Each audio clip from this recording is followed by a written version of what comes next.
Next आस जरूरीकालीन परिस्थिति। आमर जरूरीकालीन परिस्थिति मु तुमको तीन प्रकार कही। गोटे है आमर जातीय जरूरीकालीन परिस्थिति, गोटे है आर्थिक जरूरीकालीन परिस्थिति, आ गोटे है राष्ट्रपति शासन। ता माने तुम जो जरूरी परिस्थिति को भी लक्ष्य कर, तुमको मु नोट्स भी देती लिखे भी थी, पढ़ी भी थी। तुम जो जरूरी परिस्थिति को भी लक्ष्य कर, कौन देखा पाइब प्रत्येकटी जरूरी परिस्थिति रे सबू जरूरीकालीन क्षमतार निष्पत्ति नेबार अधिकार कहार रही? केंद्र सरकार रही। बुझिपार? राष्ट्रपति संविधान 352 धारा अनुसार जातीय जरूरी परिस्थिति और 360 धारा अनुसार आर्थिक जरूरी परिस्थिति लागू करि पारिबे। आउ जेतेबेले जरूरी परिस्थिति लागू हुए, एटा तमे भी जानिछ, सेही समय रे राज्य मानकर कोनोसी क्षमता रहे नाही। ताहाले क्षमतार अधिकारी को माने हे जानती? केंद्र सरकार। राज्य माने केवल प्रतिनिधि भलिया काम करती। ता माने केंद्र जहाँ निष्पत्ति दब, जहाँ निर्देश दब, सेही निर्देश अनुसार ही से माने कोन करिवे? कार्य करिवे। ओके, एथिपाई राज्य मानकर परामर्श नेबा कोनोसी आवश्यकता नहीं। केंद्र सरकार देशर स्थिति को लक्ष्य करी ही जरूरी परिस्थिति घोषणा करिथांती। एही बड़ी क्षमता केवल केंद्र सरकार जरूरीकालीन परिस्थिति समय रे ही लागू होई थाए। एहा द्वारा केंद्र सरकार अत्यधिक क्षमताशाली होती एवं राज्य सरकार गुड़िक क्षमताहीन होइथांती। तामाने एथरु कौन जना पड़ला? जरूरी परिस्थिति गोटे एमिति क्षमता केंद्र सरकारंकर जहा थ्रू रे सी होल देशटा को कंट्रोल कर नउछंती। एही समय राज्य सरकार भी क्षमताहीन, तांकर भी किछि पावर नहीं। तामाने केंद्र सरकार जेमिति शासन नीति प्रचलन करिवे राज्य मानकरे, राज्य सरकार ताकु मानिबाकु बाउंड। तांका पाखरे किछि ऑप्शन नहीं, कारण राज्य सरकार को अपॉइंटमेंट दउछंती किए? केंद्र सरकार, राष्ट्रपति। तो सी तांकर नियम रे बंधा, सी जहा कहिबे ये सही रूल टाकु फॉलो करिवे। यस और नो? तो सेथरु कोन जणा पडुछि? केंद्र और राज्य भितर क्षमतार अधिकार शक्तिशाली किए? केंद्र सरकार।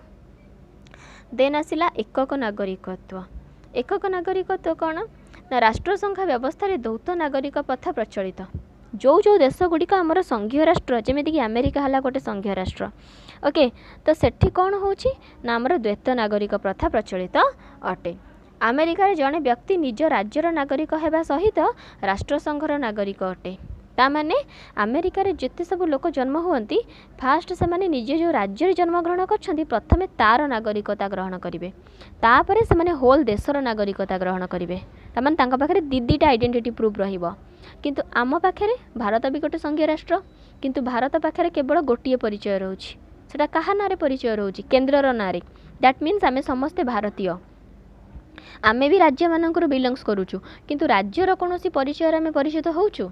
जितेबाला आमको जदि बाहर राज्य को केबे जीवा, बाहर देश राज्य को नहीं बाहर देश को केतेबाला जीवा, सेतेबाला आमे निजको परिचय देबा कि वी आर इंडियंस। आमे केबे भी हेले निजको राज्य नारे परिचय देबानी कि जिला नारे परिचय देबानी, तार किछि वैल्यू नहीं।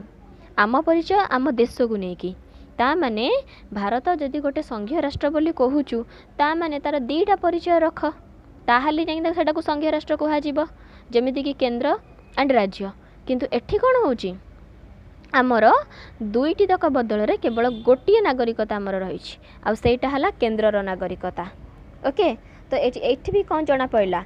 एकक नागरिकता जेहेतु रही, दैट मीन्स एठी भी केंद्र सरकार ही विशेष क्षमतार अधिकारी, तांकरी नारे तांकरी नियम रे ही एकक नागरिकता रही। तापरे कहूची एकीकृत न्यायपालिका व्यवस्था। एकीकृत न्यायपालिका कौन? आमे जानिछु आमर दी प्रकार रही न्यायालय, गोटे सुप्रीम कोर्ट एंड आउ गोटे हाई कोर्ट, हाँ ना नहीं?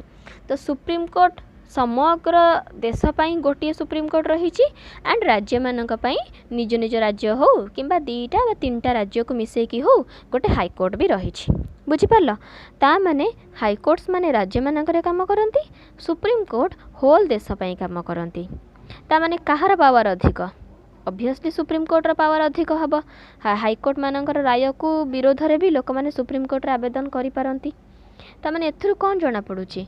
जनकर राय ही शेष निष्पत्ति, आ सी हैला किए ना सुप्रीम कोर्ट, उच्चतम न्यायालय। उच्च न्यायालय किछि वैल्यू नहीं।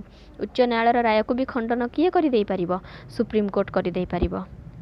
ओके, तो एथिरु जना पडुची कोन?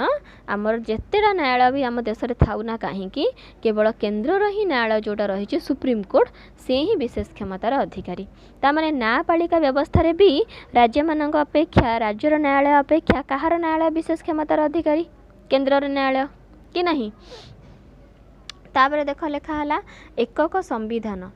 एकक संविधान कौन जदि आम कहूँ कि भारत है गोटे संघीय राष्ट्र ताने एठी दी प्रकार संविधान रहा कथा गोटे केन्द्र पर लागू होगा कथा गोटे राज्य पर लागू होगा कथा किंतु प्रथम ही आम देश में गोटे संविधान ही कार्यकारी होची गोटाए व्यतीत राज्य मानक पई स्वतंत्र संविधान नहीं केवल गोटे राज्य पई 370 धारा संविधान लागू होता और सेटा होता किए जम्मू काश्मीर किंतु वर्तमान जम्मू काश्मीर भी आम इंडिया गोटे अविच्छेद्य अंग हो गला कि ना केन्द्र शासित अंचल रूपे परिगणित है वर्तमान सीए तापर 370 धारा उच्छेद हो गला वर्तमान सीए भी आमर गोटे संविधान जहाँ लिखाई से संविधान अनुसार ही ता राज्य भी ता केन्द्र भी कौन हम रूल्स करा शासन ताने एकक संविधान आम कौन पढ़िले आमर राज्य अलग केन्द्र अलग किंतु आम शासित होचे केवल गोटे संविधान जोटा कि आम देशर रही देशर कहले केन्द्रर ता माने कौन एठी जो माने आईन प्रणयन करेंगे से माने सही केन्द्रर प्रतिनिधि माने